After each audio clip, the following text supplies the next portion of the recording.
On another subject, notably, the United Kingdom intelligence claims that there has been an attack by Ukraine, which is key. Western intelligence, specifically the United Kingdom, warns that the attacks led by Ukraine against high-ranking Russian military officials have had an impact recently. We're talking about a serious case against General Mikhail Gudkov, the commander-in-chief of the Russian Navy since March 2020, and this past July 2nd he was eliminated. An attack in the Kursk region resulted in the elimination of a general and others. He would be one of the highest-ranking commanders eliminated by Ukraine, and it's a strategy they've followed since the beginning. From the beginning, they said, look, obviously the Russian bear, right? The strength of a country that is a military power is not going to be the same as Ukraine. They knew it perfectly well. Of course. There are more of them, more people. They have a big budget. They have their own weapons factories. They've had factories, schools, and military universities for a long time. There was a lot going on, but we also know about it. They said, how can we, let's say, disorganize them? At the end of the day, what they do have very clear is intelligence, because they were also part of that union of Soviet Socialist Republics, right? They possess intelligence and have had war experiences. So what they did was, well, let's go for the leaders, right? You can't oppose all the troops, but you can target the leaders. And if you're precise enough, you start taking out the leaders and causing chaos so they can't operate as well. And that started from the beginning. There were snipers specialized only in targeting the leaders. And since they sent a lot of rookies, and they still send a lot of rookies when the leaders are taken out, the rest don't know what to do. They either surrender or retreat, and sometimes when retreating, the Russians shoot at them to prevent it, leaving them trapped between two undesirable options. That's why the front has been so tough, because they're going after the leaders. This loss of the general, according to what the British intelligence, is hitting directly at the heart of the Russian command on the front. Exactly. According to British intelligence, Gudkov's death took a toll in the Sumy area, an area that is very important for Russia, which at some point they had and then lost. And well, Gudkov was the second high-ranking Russian general to fall in 2025, the fifth in the last 12 months, and the 16th since the invasion began in 2022. So they've lost quite a few. Additionally, the loss of these high-ranking officers is likely to have undermined the command and control of some parts of the Russian armed forces. Because at the end of the day, when you reach that level, you've already earned your soldiers' respect. They already look up to you. If they suddenly put someone else in charge, well, that's a complicated job, right? He has a complicated job. No, I don't see how Ukraine could have operated without intelligence and these strategies. It would have been nearly impossible or very challenging. And of course, the artillery and ammunition that they received from the West have been crucial. Otherwise, it would be extremely complicated, but it worked. One way or another, however it happened, as they say, it worked, and to such an extent that even the intelligence of the United Kingdom acknowledges this. Look, at the beginning, the United Kingdom told Zelensky, you know what? You've already lost.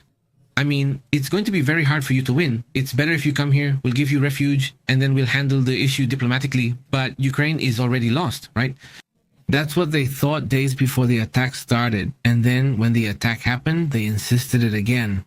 And Zelensky said, no, we already have our plan. And it was true, they had a plan. Well, up to now, the war is still going on. The phrase, right? The famous phrase, I don't need a ride, I need weapons.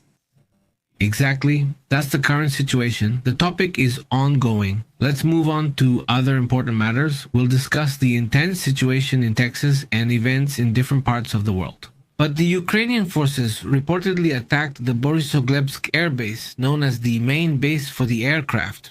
Su-34, Su-35, Su-30SM, among others. According to reports, the attack occurred today, which is still Saturday for us, almost tomorrow.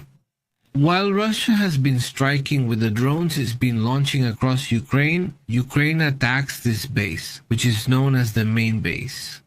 Yes, the main base for Russian fighter jets like the Su-34, Su-35S, and Su-30SM, as Pepe mentioned. The Facebook page of the General Staff published that the impact hit a depot containing glide bombs and a training aircraft and possibly other planes. The Russian authorities have not made any statements about it, which is something very common, and these attacks against Russian air bases have a very clear objective, which is to reduce the air attacks on Ukraine, right? We've seen them. This web attack was impressive. Basically, they got rid of quite a few bombers. Exactly. And as Marcela says here, they've been in war for 3 years and they'll easily reach 4. This situation will likely persist until at least February 2026. Right? I mean, there's no way this is going to stop, at least not by that date. It will be 4 years. Exactly. Several lieutenants have already said it there in Congress that the Ukrainians will not allow themselves to be defeated. That even if the United States withdrew its support, they would keep fighting. I mean, they weren't going to give up. And while Russia, obviously, Vladimir Putin's goal is to take all of Ukraine.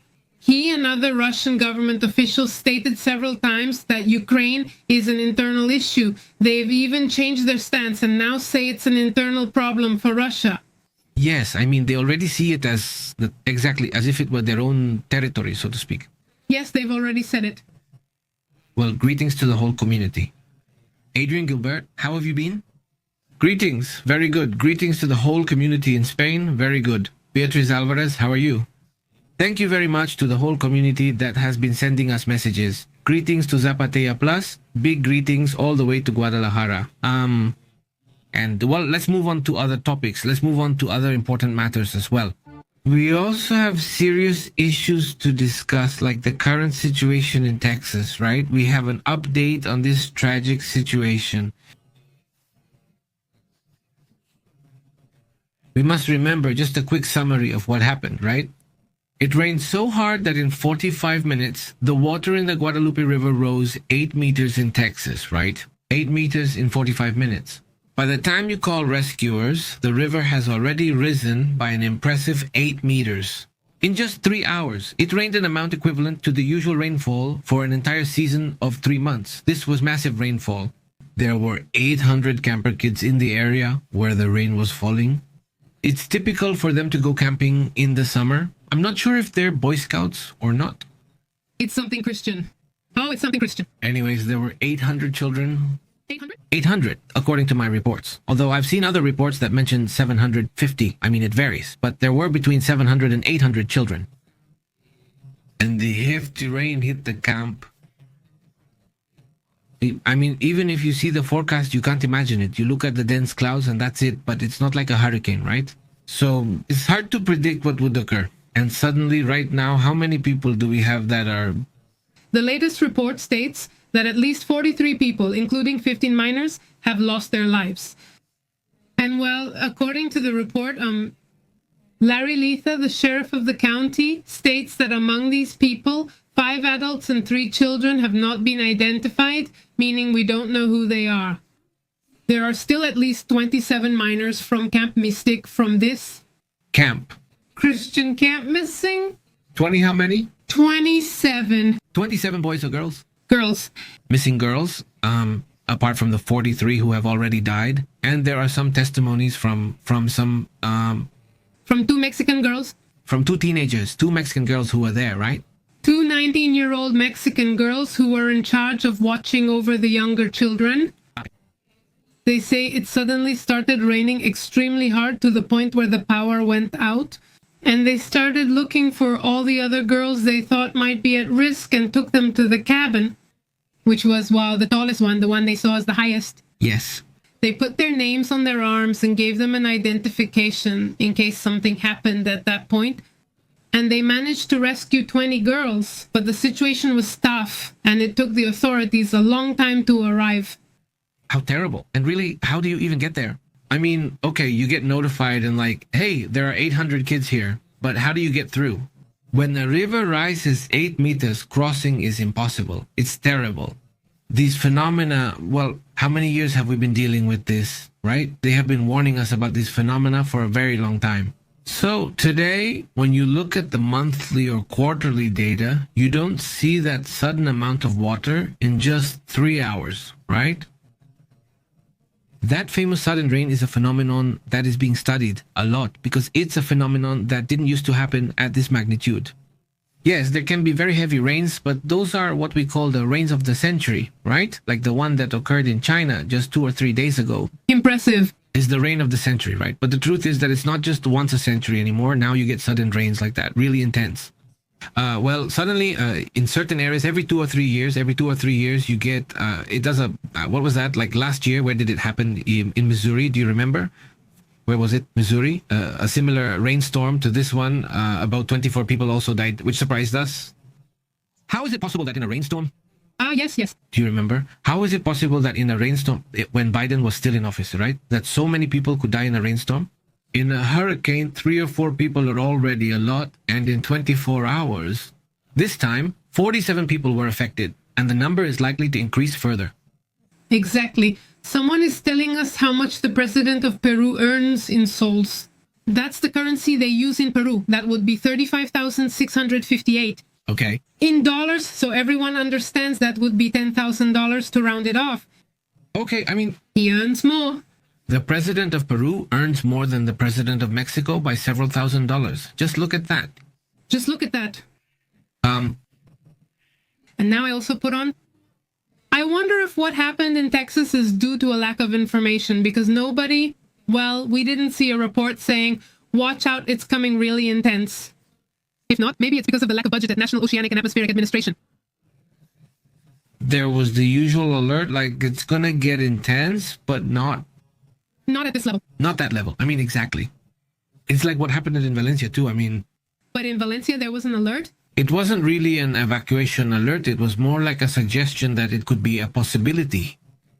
They warned them that it was going to be strong, but it is the same with almost all storms. They give this kind of alert, right? Suddenly there seems to be an excess of confidence, right?